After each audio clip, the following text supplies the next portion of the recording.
Today, we're going to be investigating these two mystery computers.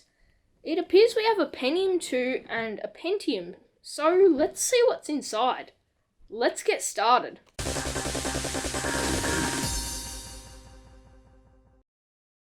Well, let's first start by taking a look at what appears to be on the cases. As we can see on the front, the first PC has a Pentium 2 sticker, and it's in this beautiful A-Open case, as you can see here. And to the right, we have this little mini AT tower, which has an Intel Pentium sticker on it. So I'm guessing it'll probably have a Pentium CPU in it. This is one of those really nice cases with the turbo LEDs, the key lock, and all the cool buttons. And it also features a 5¼ inch floppy drive, which is really neat. So turning the systems around, as we can see, there are some pretty interesting ports on the back.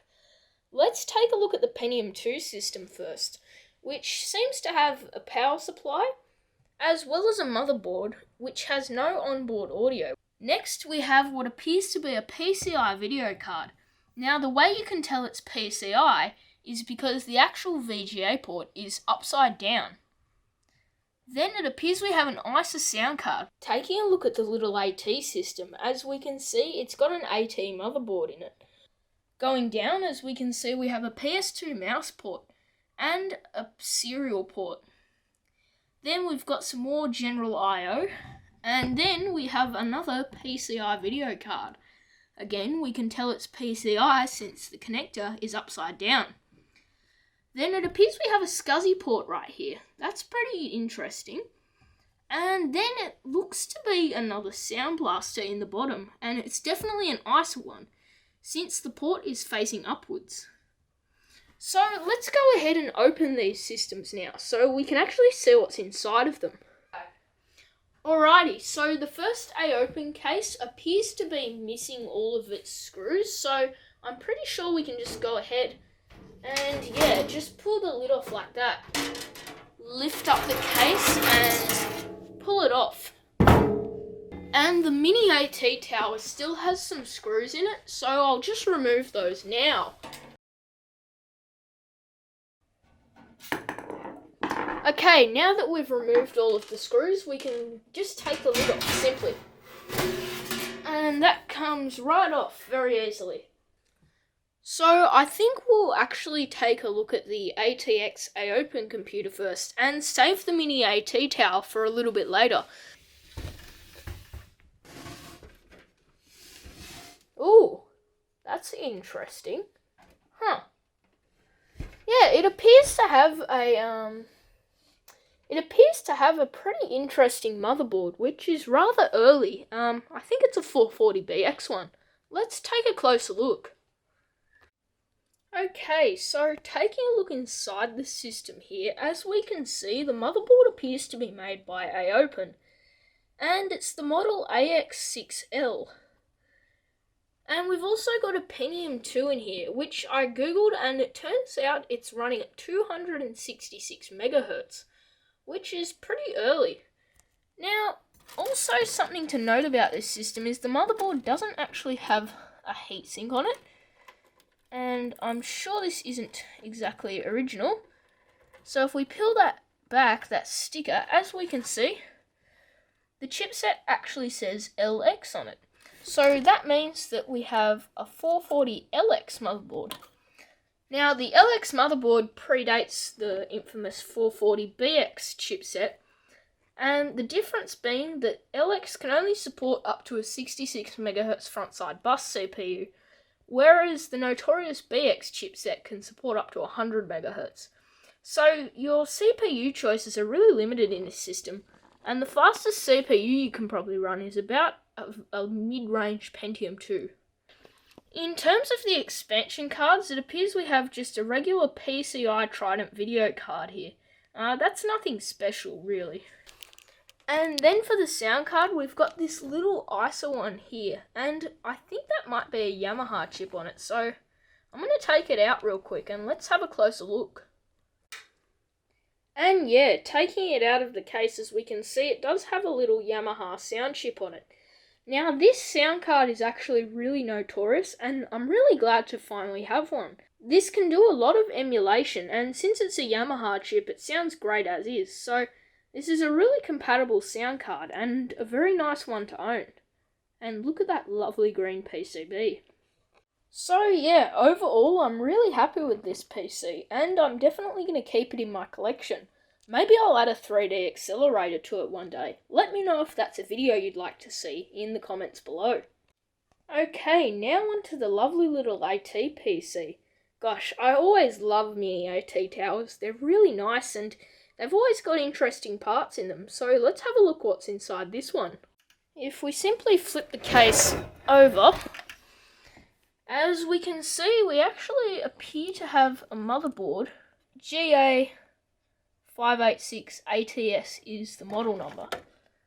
That's pretty nice. Gigabyte motherboards are really good generally, so yeah, this one should be pretty solid. We've also got a stick of L2 case here, and that's really good because on a motherboard like this, that's probably the fastest case modules you can get. And then we have an Intel Pentium CPU here. Now, I'm not exactly sure on what model this is.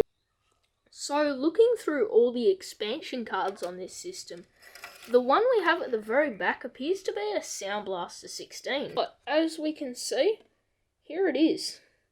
Nice, this looks like a really cool sound card.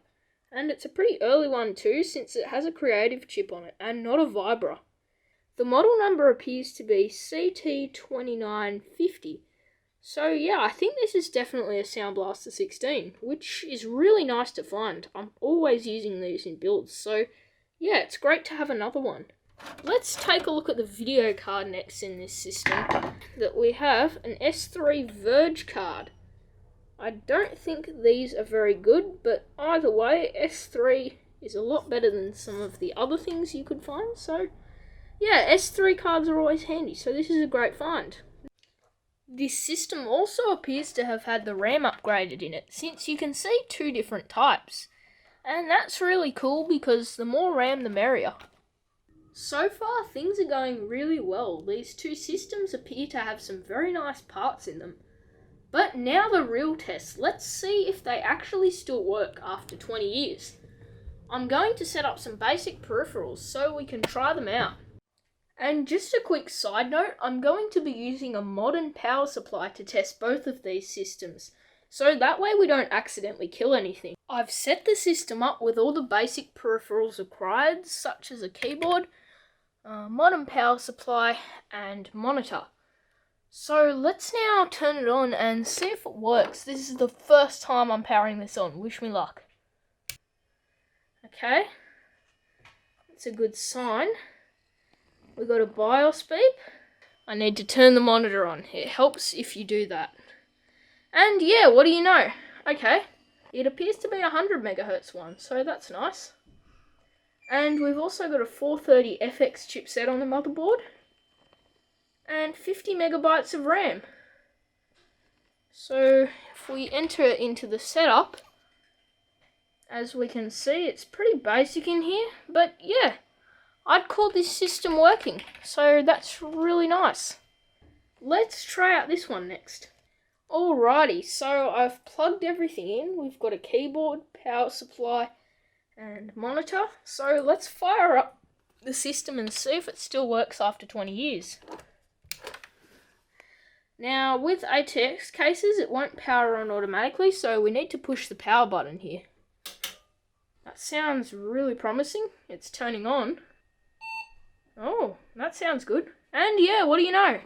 It works. So it says we've got a Pentium 2 MMX CPU at 133 megahertz. That is very wrong, so I'm assuming we'll need to change that in the BIOS. And we've also got 32 megabytes of RAM, which isn't a lot. So if we press delete to enter into the setup, should be able to change the actual clock speed of the CPU. 4.0, there we go. As we can see, we now have a Pentium 2 running at 266 megahertz with 32 megabytes of RAM, which is just perfect. So we officially have another working system here. How great is that? So that's 2 for 2, which is really awesome. Well, there we go, 2 working vintage computers. A Pentium 266, as well as a 100 MHz. This was a really fun video to make, and I really hope you enjoyed investigating these mystery PCs with me. But that's about it for today, and I'll see you next time.